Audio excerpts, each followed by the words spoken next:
Добро утро, почитувани гледачи, добре дојдовте во новото издание на емисијата Фактор здравје. Зборуваме за превенција на деформитети и во детската возраст и кај возрастните, како да ги превенираме, како да ги препознаеме, дали даваат симптоми, зошто е важно да посветиме внимание на сето ова, бидејќи на тој начин ќе намалиме или ќе облажиме болката која што може да не измачува секојдневно и да ни попречува во извршувањето на секојдневните активности. На оваа тема разговараме со магистер Македонка Силјановска, дипломиран физиотерапевт, сертифициран лимфотерапевт, кинезит и практичар. Добро утро, Македонка, добре ни дојдовте во Фактор здравје. Добро утро. Благодарам на поканата. За да ја обработиме темата и за да спомнеме се што е важно и треба да слушнеме токму на ова што го најавив пред малку, мораме да почнеме со важноста на физичката активност, буквално кај секоја возраст. Зошто е важно? Ние дури една цела тема посветивме на физичката активност за секој сегмент од нашето здравје. Физичката активност, ајде да не звучи сега тоа као клише, нели, движењето е живот, животот е движење.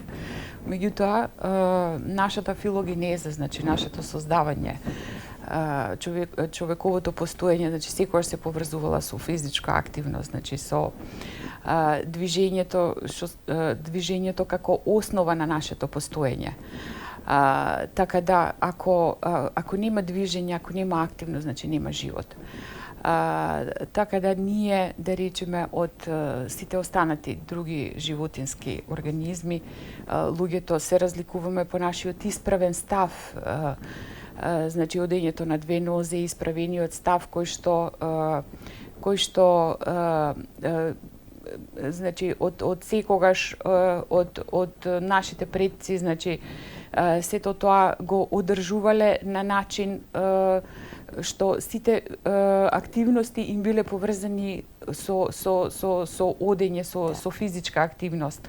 Меѓутоа сега во поново време, последните поготово 50 на години, некако се повеќе како да прекосиме на нашата еволуција, на нашиот еволуцијски развој, со тоа што многу професии се поврзани со долготрајно седење, па дури и дечињата во детска возраст многу, да речеме сега, многу долго се седи. Значи децата седат пред монитори, пред видеоигрици, седат во школа. Се помалку е она, да речеме, активност, ајде да речеме од наше време или од претходните времиња, кога се играло надвор во двориштата или кога се посветувало поголемо внимание на физичката активност. Јас се сеќавам нашите генерации, значи ние имавме, мислам дека 4 до 5 часа во школа физичко воспитување. Така да малку тука треба повеќе да се стави акцентот на движењето како основна категорија, движењето, физичката активност за, ајде да речеме, за здраво живење. Така и тој современ модерен начин на живот, кога повеќе седиме отколку што сме физички активни, си го зема од време на време или со текот на времето данокот на нашето здравје. Мораме да се прилагодиме на сето тоа, така, мораме да бидеме во тек со сите тие новитети и нови технологии кои што ни го одземаат и слободното време, меѓутоа мора секој поединечно да мисли на себе, така и да презема нешто лично за себе. И посебно кога станува збор за децата, тука родителите имаат главната улога да ги поттикнат на физичка активност. Вежбите кои што во училиште на часовите по физичко сме ги вежбале, тие се наједноставните, предпоставувам, и најдобро прифатените, кои што добро и ден денес секој од нив да ги практикува. Така. Значи одговорноста за здравјето е на секоја единка поединечно. Сега кога се зборува за детската возраст, значи родителот е тој кој што е одговорен да го насочи детето уште од детска возраст, значи на еден правилен начин на живот.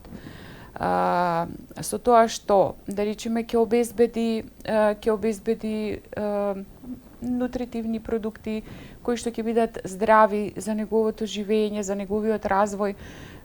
Значи се помалку, да речеме, дечињата конзумираат таа готвена домашно припремена храна. Се повеќе некако се оди така полесно е да се земе нешто веќе произведено, спакувано. Така да и тоа е еден дел, меѓутоа многу поголем дел е насоката детето да е физички активно надвор во природа, значи да се одвои време. Мислам дека секој родител на прво место го става здравјето на своето дете, така да сепак може да се најде начин како сето тоа да се подобри малку состојбава кај дечиња, затоа што е алармантна. Мислам дека 80% од децата кои што доаѓаат и на систематски прегледи и меѓутоа и така при одредени истражувања што ги правиме ние, се соочуваат со одреден вид на деформитет. Така да тие деформитети, значи што понатака во животот, ако не се тоа на време третира, ако не се на време превземе нешто околу сите тие стекнати лоши навики, значи телесната стабилност, значи за понатака во животов, телесната стабилност, значи ние ако сме растеретени од болка или ако сме растеретени од некоја нелагода што ни создава, да речеме, што ја чувствуваме, значи не можеме да бидеме ние продуктивни, нити интелектуално, нити креативно, ја немаме таа прогресивност. Едноставно ќе бидеме оптеретени постојано со некоја болка или нелагодност. Пуштат едноставни начини, нели, примери, така, кога нешто би презеле, така, за понатаму во животот, така, да не се соочуваме со таа долготрајна болка. Ќе погледнеме блок реклами, па ќе продолжиме со разговорот. Останете со нас, почитувани гледачи, следете не до самиот крај, повелете, јавете се и поставете прашање.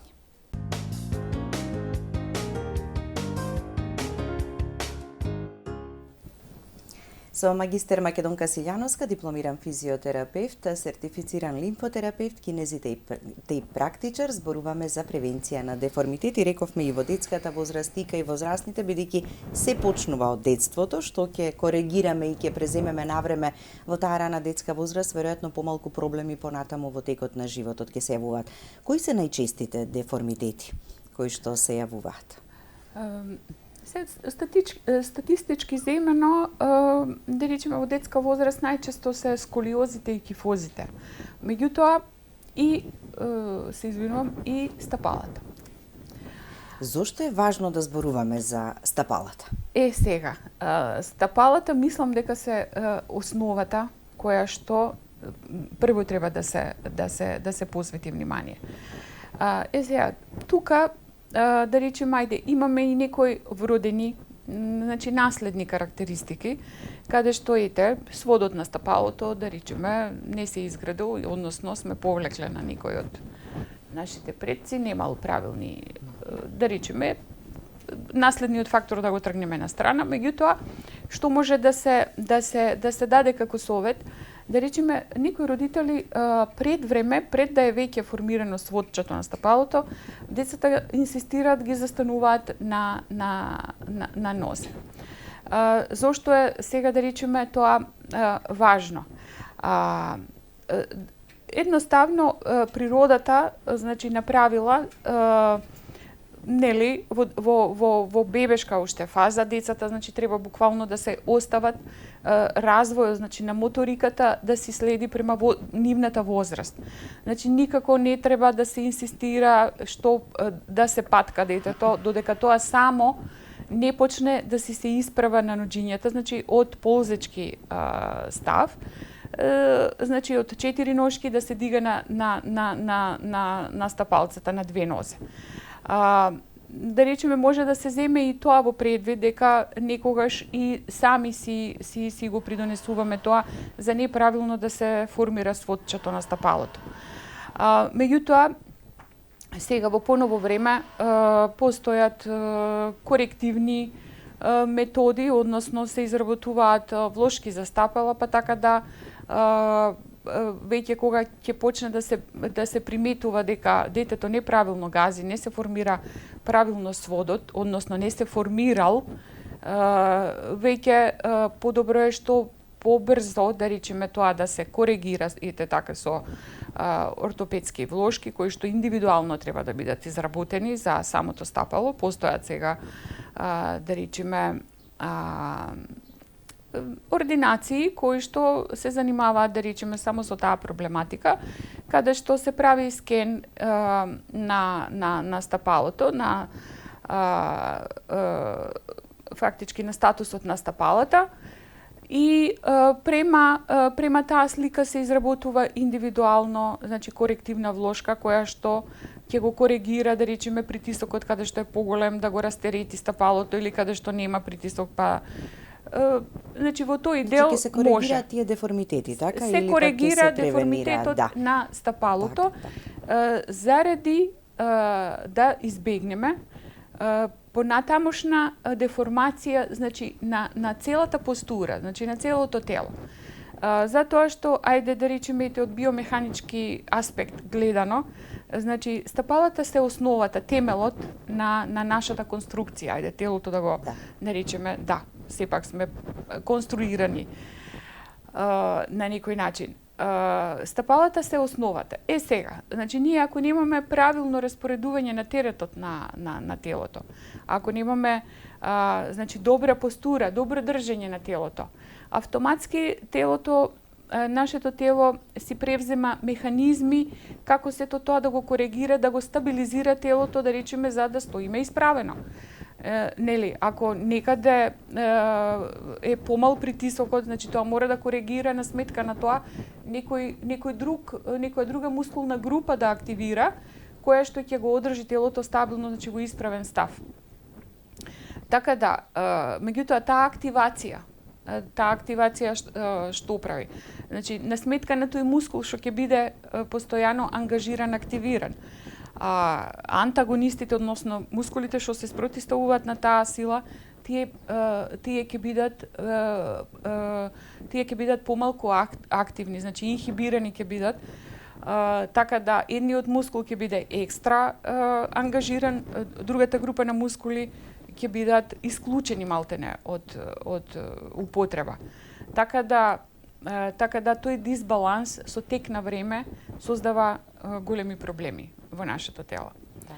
Затоа што мозокот едноставно добива информација дека чекај, јас овој мускул сега ќе го држам активиран за да ја одржи стабилноста, меѓутоа и кога се одмараме, мозокот, да речеме, не може веднаш тоа да го исклучи, значи тој мускул постојано е во спазам, постојано е активен. Значи нон-стоп таа активност едноставно го троши. Сите метаболички, да речеме, процеси што се одвиваат во мускулот се веќе отежнати. Така да најпрво од кај што треба да се почне е да се статусот на стапалата да се прегледа. Тие ортопедски влошки што ги споменавте, порано се носеа ортопедски кондурчиња во детска возраст, така е? Да. Има и сега такво нешто или пак веќе малку по-модерни или прилагодливи и по-прифатливи начини на помош? Има ортопедски куќи кои што се занимаваат со изработка, значи на тие корективни чевлички кондурчиња, меѓутоа во поново време се почна со индивидуални корективни влошки за нормално да може да речеме во спортски обувки, прилагодливи, нели, за секојдневието. Да се фактички да се користа, да речеме, во различен тип на обувки. Дали се наменети за спорт или за професии, да речеме, кои што се изложени на долготрајно стоење. Исто и кај нив. Значи мора фактички тука да се земе во предвид долготрајното стоење исто е штетно колку и долготрајното седење. Значи долготрајното стоење, крвта по својата специфична тежина, значи е многу тешка, се задржува во долните слоеви на телото. Значи во подколениците, исто како што при долготрајно седење може да се појават отоци од слаба циркулација, од неактивност, така и при долготрајно стоење во едно место, значи без раздвижување, исто така може да бидат присутни да се појават тие отоци. Немаме, значи, мускулна активност, немаме мускулна пумпа. Сега, како што преска кажавме, значи има професии што налагаат и едното и другото. Меѓутоа ние што можеме сами да си помогнеме во тој дел. Мора да преземат нешто дополнително, мора да така превземеме, да. Значи одговорноста е наша. Кај професии кои што долготрајно седат, значи поврзани им се мора, значи концентрација или самата работа, самата професија налага да мора ти неколку сати да седиш. Меѓутоа можеме ние што можеме да направиме? Во седечка положба можеме да го коригираме, да речеме да сме добро подпрени, наслонот на столицата на која седиме, затоа што ако не го исправиме телото, значи ние ако не го подпреме рбетниот столб во торакалниот дел, во градниот дел, ако не ни е подпрен, целиот терет оди доле на лумбалниот дел. И зошто најчесто, да речеме, луѓе кои што долготрајно седат имаат проблеми со лумбалната кичма. Се заради тоа, значи неправилното седење ти, ако не го стабилизираш рбетниот столб, автоматски, значи целата тежина доаѓа доле на лумбалниот дел и со самото тоа, затоа што тежиштето, значи на нашето тело е фактички во стомачниот дел, стомачната празнина, тука ни е центарот на гравитација. Така природата не направила за да можеме, значи ние да се движиме во сите три рамнини, во сите правци, значи нашето тело за да може да се движи. Тука е центарот на гравитација и тука фактички сите движења малтене се вкрстуваат, сите сили се вкрстуваат во абдоминалниот дел, односно во лумбалниот дел. Тоа е тесно поврзано. Така да исто така долготрајното седење што може исто така да делува штетно карлицата. Значи органите по својата специфична тежина исто така се многу тешки. Значи тие се однесуваат како сунгирести тела кои што се полни со вода. Значи секој орган е поврзан со лигаментарен апарат, со тек на време, значи со таа тежина. Лигаментите попуштаат. Стомачниот зид исто така. Ако не се одржува добро стомачната мускулатура, да ги фактички придржи органите, да не тежат на карлицата, значи се спушта дното на карлицата. Карлицата едноставно луѓе кои што долго седат,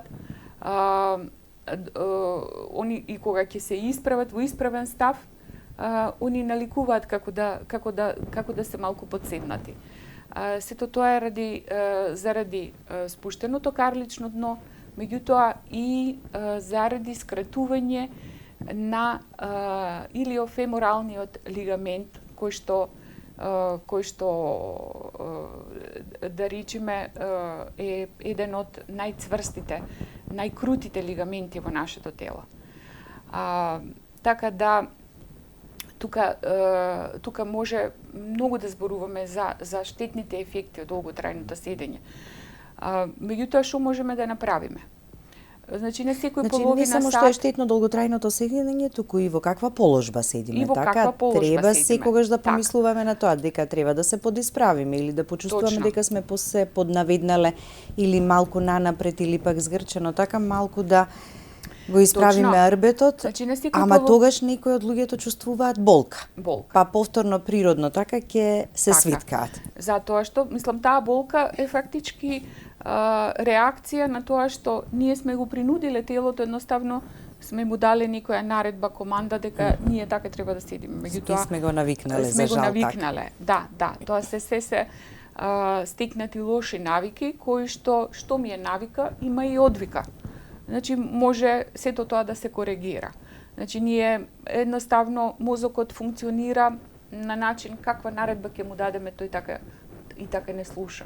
Значи ние со тек на време постепено, а тоа не оди ништо преку ноќ. Значи сите тие процеси корективни не може преку ноќ да дојде. Значи треба буквално дисциплина, треба истрајност, значи сето тоа се спори процеси. Ние неприметно да речеме сме дошла до ситуација да ете така сме во некоја неправилна положба, па имаме болки во вратот, па имаме болки во лумбален дел, тоа си оди се поврзано. Не може едно од друго да се оддели. Така, да. Значи Да, сето тоа е кинетички поврзан ланец каде што не можеш ти еден сегмент од другиот да го одвоиш. Да. Само уште кратко за стапалата. Ако нешто не се коригира во раната детска возраст, може ли то потоа да се направи корекција или да се смени таа состојба кога ќе биде тинејџер детето, така, во своји некои 15, 16, 17 години, бидејќи има случаи кога гледаме стапалата навнатре поставени, некои одат повеќе на прсти, па како петата да не допира, комплетно на подлогата и на подот. Дали и таквите проблеми, и тоа е во деформитети на стапалата, кои понатаму може би правеле проблеми? Да, тоа, да речеме, одењето, значи правилното одење, се учи во детска возраст, меѓутоа, тие стекнати, да речеме, лоши навики, па и во тинеџерска возраст може да се коригираат. Затоа што, значи, коскеното ткиво кај нас, значи, не е еднаш за секогаш создадено и да не може да речеме, пошто коските колку што се цврсти, меѓутоа содржат и одредена пластичност, корекција, значи пластичност да речеме, да може да се ремоделираат. Затоа што тој процес никогаш не престанува. Да речеме, од исто така, ајде пак да се навратам на долготрајното седење.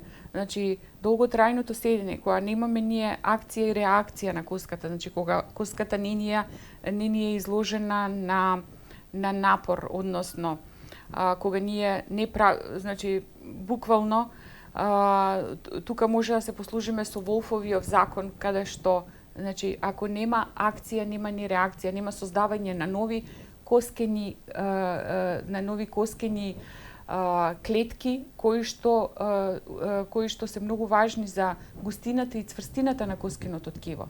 Значи ние ако не ја активираме коската, значи она не може да создава ново ткиво. Така да во детска возраст може, во тинеџерска возраст може да се коригира, меѓутоа ви кажав со долготрајна работа и со истрајност, со редовна физичка активност, со корективни вежби и значи континуирана физичка активност. Не сега 2 пати во неделата ќе вежбаме, па остатокот од останатите денови па ќе си седиме и повторно пак ќе си седиме или ќе си лежиме, меѓутоа треба тоа континуирано да ни е како стил на живење.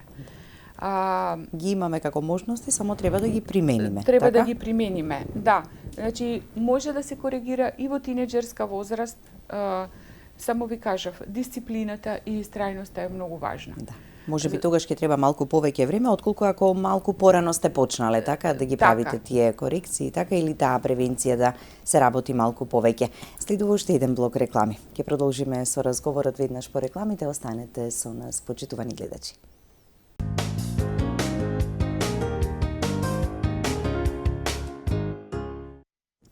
Продолжуваме со разговорот во студиото, да зборувавме за најчестите деформитети во детската возраст, ставајќи го акцентот нели на стапалата, и верувам дека ќе допре тоа до сите нас дека навреме треба да внимаваме и соодветни обувки носење, бидејќи и тие несоодветни обувки, така несоодветното згазнување или одење или движење можат да предизвикаат одредени проблеми, односно деформитети. Што кај возрастните? Пак е возрастните веќе ако веќе го имаме више тој деформитет стекнат, исто и кај нив исто се изработуваат корективни влошки и они на истиот начин фактички како кај децата се третираат.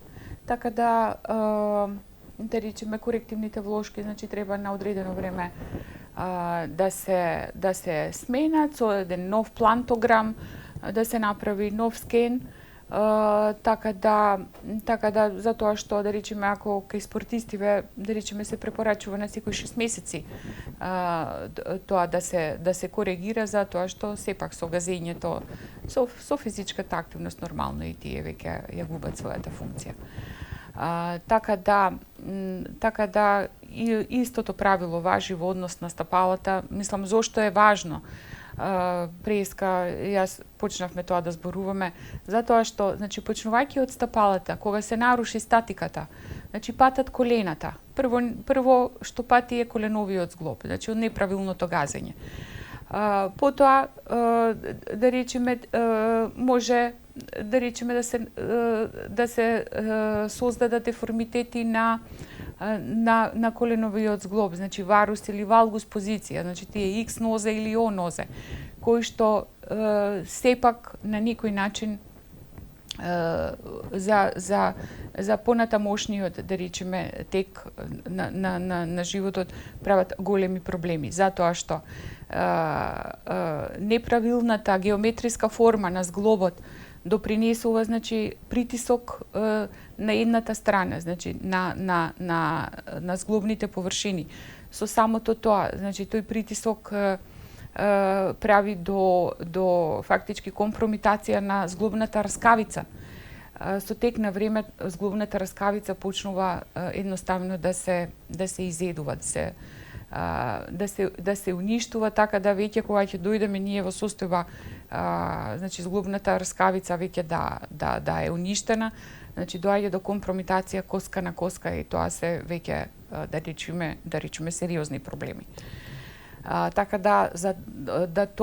до тоа да не би дошло, значи важноста на физичката активност е огромна, затоа што колку појака и поквалитетна изградена мускулатура, значи, ајде кај нас постои мислење дека мускулатурата треба, значи, да биде јака и во обем голема, меѓутоа некогаш тие во обем изградени мускули не значи дека се и квалитетно ткиво, значи треба да биде мускулот со добра густина. Некогаш, да речеме, таа навидум голема мускулатура, значи и акумулација на метаболички продукти, значи крутост, веќе тој мускул не е функционален, така да треба и тука да се обрне големо внимание, значи тренингот, тренажните процеси, колку подобро изградена мускулатура, колку подобар тонус на мускулите, толку се порастеретени зглобовите. Еве конкретно да речеме за коленовиот зглоб. Значи важна е мускулатурата на надколеницата, значи квадрицепсот, задната ложа, хамстринг групите. Меѓутоа не е мал уделот и на внатрешната ложа, да речеме, која што многу малку се третира. Добра мускулатура ќе постигнеме со физичка активност? Физичка активност, редовна физичка активност, значи исто така избор на исхрана, значи и тоа е важно да спомнеме. Децата во детска возраст, зошто да речеме не се препорачуваат шеќерите како исхрана. Децата во детска возраст кога веќе имаме, значи, раст на коскеното ткиво, забрзан раст на коскеното ткиво, затоа што коските побрзо растат од мускулите. Сега, конзумацијата на шеќер што кај нас негативно влијае покрај, да речеме, другите штетни ефекти. Шеќерот не дозволува, значи, правилно да се колагенот врзе, односно да се изгради правилна мускулна маса. И да речеме кај голем број дечиња ги немаат добро изграден лигаментарен апарат. Лигаментите и тетивите, фактички и тетивниот апарат кои што се сврзни ткива, кои што се многу важни за еластичноста, да речеме, на мускулното ткиво. Секој мускул завршува со тетива. Тетивата се закачува на коската. Значи, ние кога имаме добра изградена мускулатура, добри тетивни припои кои што ќе бидат добро припоени за коскеното ткиво, значи ние немаме проблем понатака детето да се развива на правилен начин. Меѓутоа, внесувањето кај нас е повеќе на шеќери, на јаглено хидрати, буквално штетно влијае во правилното градење и на мускулното ткиво. Така. Си е многу важно и добриот сон, и физичката активност, и исхраната за добра благосостојба на телото. Имаме гледач на линија да го слушнеме само неговото прашање. Добро утро, повелете. Добро утро, добар ден. Добро Поздрав утро. за студиото и дали може нешто и гостинката да ја прашам? Секако може, да, повелете. Вака, јас повеќе седам на фотелја. Дома одам со баксум и се одамки и надвор во количка и сега на телевизија слушнав порано дека можело да се купат ластици за вежбање. Каде се купуваат тие ластици? Ако знае гостинката да ми каже. Добро, ви благодариме за јавувањето. Да. И кога седите можете да вежбате, Може, така? Велиме на точно. тој начин повторно работиме на мускулатурата. Точно. Значи, ластици за вежбање и сите тие реквизити за вежбање како помошни средства постојат во ортопедски куќи кои што се специјализирани, значи за Ортопедски помагала, така? Ортопедски помагала, да. Може, значи, тие да се најдат, па дури има и во маркетите. Да, никогаш и во аптека може би да се најдат такви нешта или пак ќе им укажат каде на друго место може. Може и во аптеките кои што работат со ортопедски помагала. Исто така, да речеме, во големите маркети каде што се продаваат детски играчки и да речеме спортска опрема, во продавниците за спортска опрема може да се најдат исто тие ластици што се користат за вежбање, да речеме во седечка положба, може и во стоечка положба. И да се надоврземе на тоа, да избегаме од клишето дека возраста, демек сега нема што да се прави. По најновиве истражувања што се правени, значи мускулното ткиво некаде од прилика до 70 години не го губи своето својство. Значи ние можеме, независно од старосната, од хронолошката возраст, ние можеме, значи, мускулното ткиво да го одржуваме во добра кондиција. Само треба редовна физичка активност и тоа да ни биде, да речеме, во континуитет. Тоа што преска спомнав, значи не е важно 2 пати во неделата да се отиде во теретана или 2 пати во неделата да се практикува физичка активност, вежби и сите тие работи. Многу е поважно, да речеме, тоа да е секојдневно по 15-20 минути редовно, да е секојдневно, отколку така, да речеме, на определен период. Како што велиме, побави обраци повеќе пати во текот на денот, така во поглед на исхраната ќе биде добро за телото. На самиот крај сме, спортот е најдобар избор во превенцијата на деформитетите кај децата? Спортот е најдобар избор, меѓутоа во детска возраст. Убаво е да се комбинираат спортовите. Да речеме, некои родители ги насочуваат децата само во пливање. Меѓутоа, што се случува тука? Мора да се искомбинира и со некој сув земен спорт. Затоа што со пливањето се губи проприоцепцијата во зглобчињата. Значи не затоа што е во бестежинска состојба во водата, да речеме, активноста, мора да се комбинира и со некој сув спорт. Значи, дали тоа ќе биде трчање, дали тоа ќе биде џудо или карате или некоја гимнастика, така да комбинација на повеќе спортови едноставно и да си се пронајде детето за, да речеме, активноста за која што која што ќе си продолжи. Така, да. Значи, на крајот би заклучиле дека е многу важно како го држиме телото додека седиме, додека стоиме, додека се движиме, кога одмараме пред телевизор, да речеме, а посебно и на работното место, оние кои што по многу часови поминуваат во една иста положба, мора од време на време да стануваат, да направат по некоја вежба, доволно ќе биде тоа, барем малку дека сте направиле за доброто на вашето тело? Така. Значи, тие што долго седат, значи доволно ќе биде на секој половина сат, 40 минути. Значи да направат една аутотракција на телото, значи едно истегнување на телото. Буквално едно растегање што се вика, ако ние ги држиме раците напред цело време, значи подгрбавени, буквално да ги истегнат раците во спротивен правец. Значи да направат лесни вежби, прсти, пета, па неколку, да речеме, кругчиња да се направи, одење само на прсти. Доволно ќе биде фактички да се расходува малку, да речеме, да се активира целиот циркулаторен систем. И да се ослободите од болката, да не се појави потоа болката во вратот или грбот, на која што и најчесто се жалиме. И правилното седење, значи со правилно држење на работниот стол. Многу работи, ако нешто не знаеме, имаме кого да прашаме и со кого да се посоветуваме. Ви благодарам за гостувањето. Ви благодарам на поканата уште еднаш.